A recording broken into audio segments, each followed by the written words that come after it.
Hi students, and welcome to today's lesson. I'm Mrs. Doble. Today, we will explore the question, how can we use observations as evidence to explain other forces? Are you ready? Grab your pencil and your science journal, and let's get started. Hey, look at these objects. Do you know what these objects are? They're magnets. Magnets come in many different shapes and sizes, and they are found in many places. They also have many different uses. Maybe you've seen magnets on the whiteboard in your classroom, or maybe in your kitchen at home. Do you have magnets holding papers on your refrigerator? What do you know about magnets? I've noticed that some magnets are stronger than others. For example, one refrigerator magnet might be able to hold more papers than another.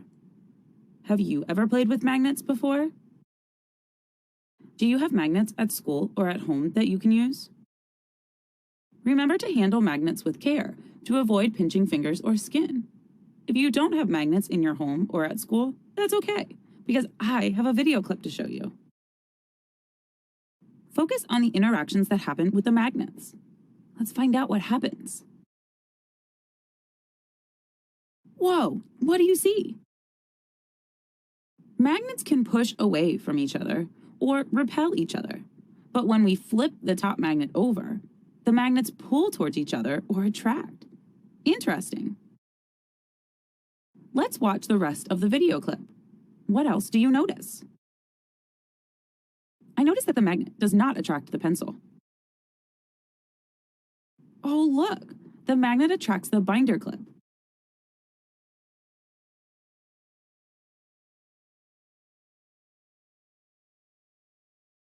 The magnet does not attract the handle of the scissors, but it does attract the sharp part of the scissors. I wonder if the magnet attracts different parts of the scissors because those parts are made of different materials. Oh, do you see that? The magnet attracts the rings around the notebook, but not the part of the notebook made of cardboard. What happens to cause the magnets to attract or repel each other or other objects? Well, I noticed that when we put the two magnets close together, the magnets sometimes attract and sometimes repel each other. I also notice that magnets need to be close to other objects in order to attract them. If a magnet does attract an object, such as the binder clip, we can say that the object is magnetic. Exploring magnets sure raises a lot of questions. Do you have questions about magnets? Maybe you wonder, are all objects magnetic? And what sticks to magnets? I wonder, do magnets have to touch objects to move them? What other questions do you have? Maybe you wonder, are some magnets stronger than others? We observed that sometimes magnets repel and sometimes they attract. So maybe you're asking, when do magnets repel and when do they attract? Do you wonder, do all magnets have sides that push away or pull together? Remember when we put one magnet close to the other and we saw that magnets can push or pull each other? I wonder, how close do magnets have to be to attract or repel? That makes me wonder, can magnets attract each other when something is between them? And what would happen if we put a bunch of magnets together? Wow, we've got a lot of questions about magnets. How can we start to answer all of these questions? Investigations, of course! I have some investigations planned for us. We'll complete some today and some in the next lesson. I've sorted our questions into groups under a testable question. Today, we'll explore magnets as we investigate these questions in different stations. How do magnets interact with different objects? How does the orientation of a magnet affect its interaction with other magnets? How does the distance between a magnet and a compass affect the movement of the compass needle? How does placing an object between two magnets affect the interaction between them? And how many paper clips can different magnets hold? Your tasks for today are to record 2 of your own questions and sort them into these investigation question categories. Let's have some fun and see if we can answer some of these questions. Where should we start? I know. Let's spin the spinner to see which station we will investigate first. Oh, we landed on the orientation station. At this station, we have a pencil, 2 ring magnets, and 2 bar magnets. Hey, do you wonder what those markings are on the magnets? The poles are labeled. All magnets have 2 poles, a north pole and a south pole. But why are the ring magnets labeled differently than the bar magnets? The ring magnets don't have the same markings as the bar magnets, but they still have 2 poles. The top side of the ring magnet that we can see is one pole, and the bottom side of the magnet that we can't see is the other pole. With these 2 ring magnets, we can see pole 1 of one magnet and pole 2 of the other magnet. Let's start with the bar magnets. What do you think will happen if we flip or change the orientation of the magnets? Shout out your prediction. Let's find out. Whoa, look at that. When we put the 2 north poles near each other, the magnets repel each other. I wonder what will happen if we flip one magnet and try to put the north and south poles together. Do you think they will still repel each other? Let's find out.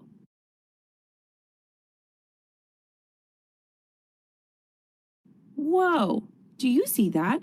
The magnets attract each other. Neat. Let's see if the same is true for the ring magnets.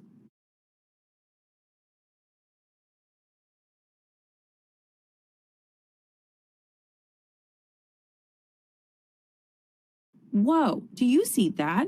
The top magnet just floats above the bottom magnet. I wonder why that happens. Let's think of the objects in this video clip as a system.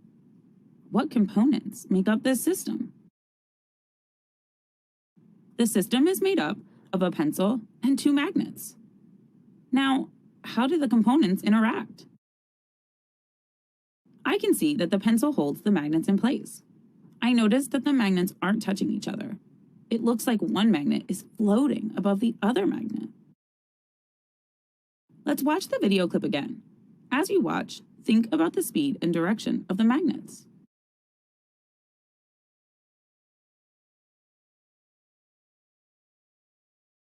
What changes in speed or direction did you notice? I noticed that the bottom magnet and the pencil started out at rest. The top magnet fell quickly, but it stopped moving just above the bottom magnet. After the top magnet stopped moving, both magnets stayed in the same position. What do you think caused those changes in motion? Well, we know that gravity acts on both magnets. That's why we need to hold the bottom magnet in place, and that's why the top magnet falls at first. But what keeps the magnets apart? Is it possible that the magnets exert a force that is pushing them apart? Maybe. But how can there be a force when the magnets aren't touching? In this video clip, pole 1 of the bottom magnet and pole 1 of the top magnet are facing each other. Now I wonder what will happen if we flip or change the orientation of the top magnet. Do you think the magnets will still repel each other, or will they attract each other? Shout out your prediction. Let's find out. Whoa, do you see that? The magnets attract each other. So, how does the orientation of a magnet affect its interaction with other magnets? Well, when the same poles of 2 magnets are facing each other, the magnets repel each other. And when the opposite poles of 2 magnets are facing each other, the magnets attract each other. Neat. Wow, that investigation was so much fun. We learned a lot about magnets, and we were able to answer one of our questions, too. I can't wait to learn more in our next lesson as we visit the rest of our stations. Hi, students, and welcome to today's lesson. I'm Ms. Lee. Today, we will continue to investigate the question, how can we use observations as evidence to explain other forces? Are you ready? Grab your pencil and your science journal, and let's get started. In our last lesson, we began exploring how magnets interact with each other and other objects. I had so much fun. But after the exploration, we had many questions about magnets. We decided to investigate.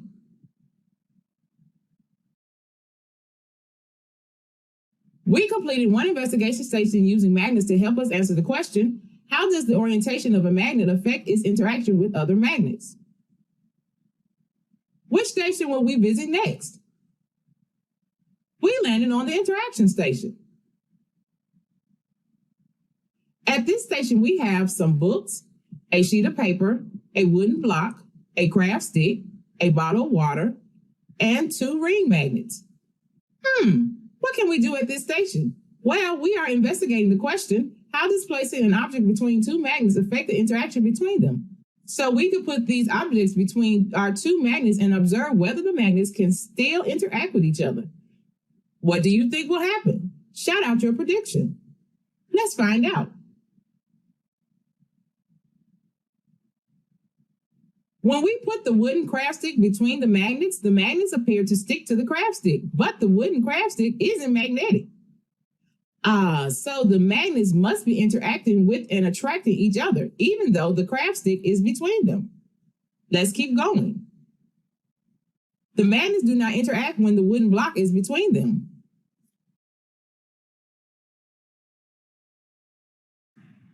The magnets don't attract each other through the water bottle, so they are not interacting. Wow, the magnets don't attract each other with the book between them either. I wonder if the thickness of the object affects whether the magnets interact. Let's try the paper since it's a thin object. The magnets do attract each other. We can even move the magnets on one side of the paper by moving the magnet on the other side of the paper.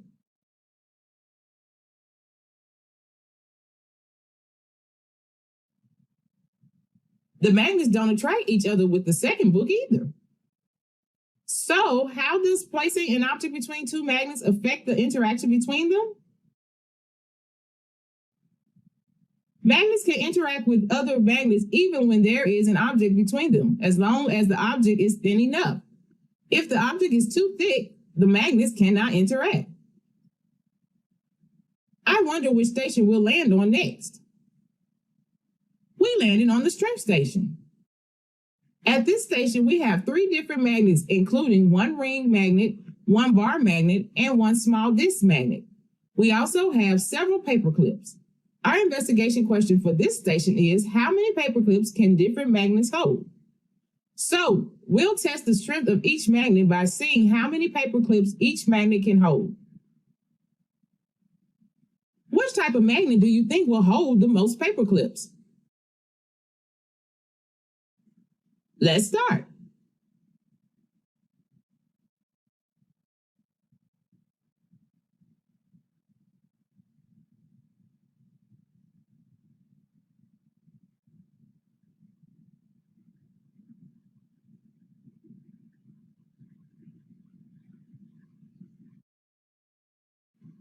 Oh, look, the ring magnet can only hold 9 paper clips. The bar magnet can hold 12 paper clips, and the disc magnet can hold 14 paper clips. Wow.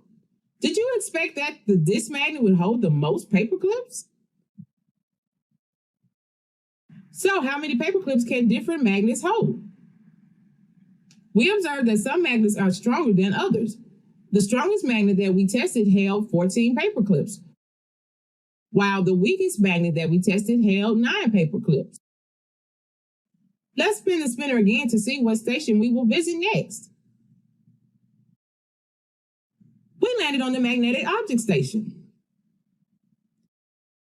Here we have all of our materials: a piece of aluminum foil, a piece of burlap, a piece of cloth, a steel ball, a steel screw, a clothespin, a compass, a ring magnet, a brass plate, a rubber cork, a brass screw, and a button battery.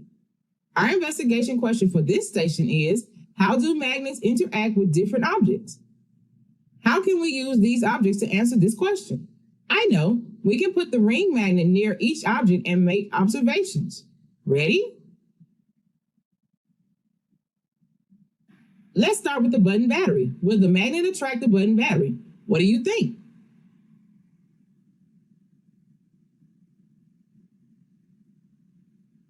Yes, the magnet attracts the button battery. Now let's look at the brass screw. The magnet does not attract the brass screw.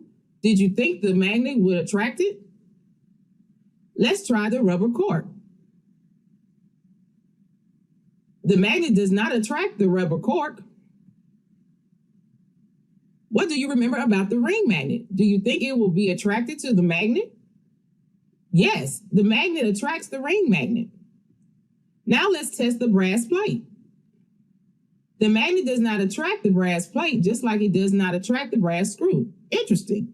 Some brass objects must not have magnetic properties. What about this black piece of cloth? The magnet does not attract the black piece of cloth. Do you think the magnet will attract the burlap? No, the magnet does not attract the burlap either. Let's try the steel screw. Wow, the magnet attracts the steel screw. What do you think about the clothespin? I'm not sure. The magnet attracts the middle silver part, but the magnet doesn't attract the wooden part. Let's try the aluminum foil. The magnet does not attract the aluminum foil. I remember the magnet attracts the steel screw, so what do you think about the steel ball? Let's see. The magnet attracts the steel ball. Some steel must have magnetic properties. Here's our last object. What happens to a compass when a magnet is near? Oh, wow. The magnet attracts the needle inside the compass.